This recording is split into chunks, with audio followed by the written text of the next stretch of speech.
Kechmo kirib qopti. Bugun men sizlarga mushu bolalarning homila vaqtidagi xotirasi to'g'risida bir ishlarni so'zlab beray. Bu bolalarning homila vaqtidagi xotirasi degan, yani bolalar 2 yoshga kirib ancha-muncha gap qila oladigan, ifodalay oladigan buga vaqtda eslab beradigan bir aslimlari bo'ladi ekan. Buni biz ancha e'tibor bermaydi ekanmiz bularga. Ammo Yaponiyaliklar mushuni bayqab e'tibor berib bu to'g'risida nurg'un tadqiqotlarni olib beribdi-da. Ularning statistikasida hamda 43% bola o'zining homila vaqtidagi xotirasini eslay oladi deb boshda hukm chiqargan ekan bular. Buni qanday bayqagan ekan desanglar, ayinchada bir yaponiyalik ayol, bu ayolning 2 yoshlik bir qizi bor ekan. Bu qizi hamda gap qilib, qotqa vaqtlarda to'yqsiz bir kuni opasini qo'sqa qarab, "Opa, singlim kapti" deyotganda, degan shunda bu opsa hayron qolgan, "Nima deydiganda bu qiz?" deb. Ancha hayron qilmayotgan, bekadmika bir bola singlim kapti, kim hayron qildi. Shundan necha kun o'tgan ekan, bu qiz yana deydi, "Opa, qo'sqonda mening singlim bor" deb deydi. Degan shunda bu opasi hamdi. "Voy, bu rostmi yo" deb doktorga berib tekshirindiki. Tekshirinsa rost degandek doktor qo'sqoningizda qopti degan natijani chiqarib berdi. Chiqarib berganki shunda bu ayol hayron bo'lib qizdan so'raydi. "Bu siz qanday bilasiz mening qo'sqim qolganini?" "Men albatta bilaman, u degan mening do'stim tursa" deyotganda. "Bu qanday sizning do'stingiz qoldi desa?" O kichik qiz gapirdi. "Biz aslimizda osmondagi bir uyda yashaydik. Ashada biz 3 qiz botdik. 3imiz shunday yaqin o'tdik. Yaqin do'stdik. Bizga qaraydigan bir cho'nglar botdi. U cho'nglar kiyim kiymay, er ayollikni uqmaydigan ashtaq g'alita bir cho'nglatdi. Oshlar bizning holimizdan xabar oladi. Anan keyin bizni arlab-arlab mush pastni ko'rsatdi. Biz bundoq pastga qarasak, sizlarni ko'ra oldik. Anan keyin bizga mush pastdagilardan birisini tanlanglar, opanglar bo'ladi" deydi. Shuning bilan bir kuni men past qarab o'tib, "Seni ko'rib qoldim. Sen shunda chiroyli kiyimlarni kiyib olibdikansan, o'zing shunda chiroyli yasinib olibdikansan, menga bek muloyim ko'rinib ketganding. Shuning bilan mush mening opam bo'lsa bo'ldi-ku" deb sen tanlagandim. Tanlagan keyin shuning bilan ishki do'stimga 3 yilimiz mush bir opani tanlayli. Keyin opamizning yiniga borganda, yana birga o'ynaymiz deb boshda deyishib qo'ygandik. Keyin deb qo'ygandan keyin shuning bilan meni cho'ng odamlar ko'tiriblam bir qop-qorong'i kirib qo'ydi. Keyin shuning bilan ko'zimni ochsam, mushta sening yiningda paydo bo'libdimi deb oshtaq bir eslab birdi ekanda.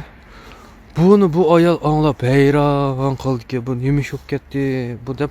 So'ng necha kun o'tgan keyin yana dapringashni deb so'rasa, 3 yoshli qiz bola unutib qoladi ekanda. "Nima shopa uqmayman undaq deydi."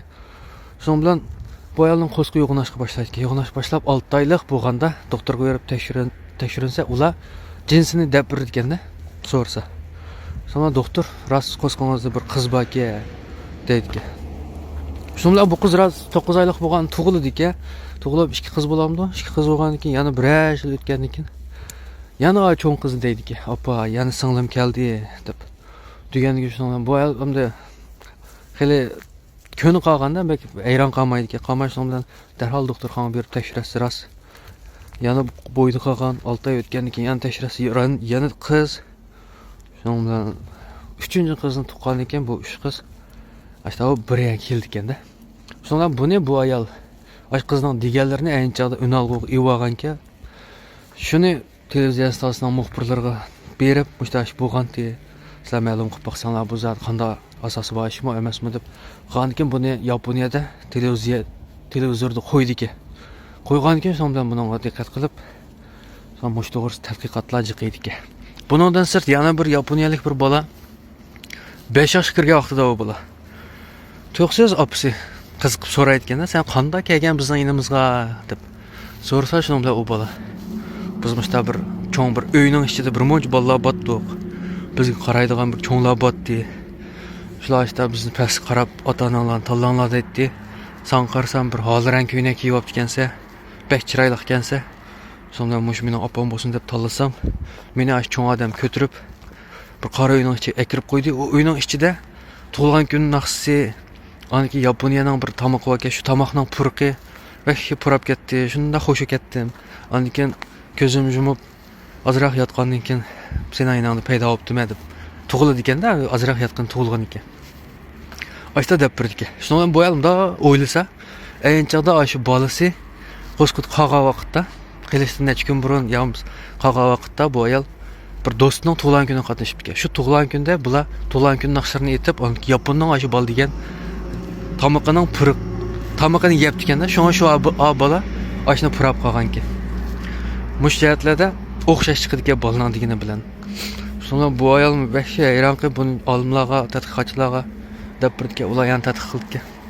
Boshqa qilib Yaponiyada hozir bunda mush to'g'risida tadqiqotlar yaxshi ilib berilibdi. Lekin bizda buningga hamda bayqash kamchilda hozirgacha hamda bu to'g'risida bunday tadqiqotlar yo'q.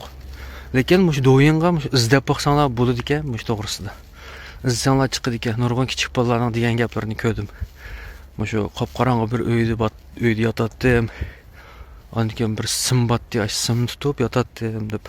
U sim degani amaliyotda kindi ekanda. Ajin tutib yotqanlarni asliyalaydi kichik bolalar. Mana bu bugungi hikoya.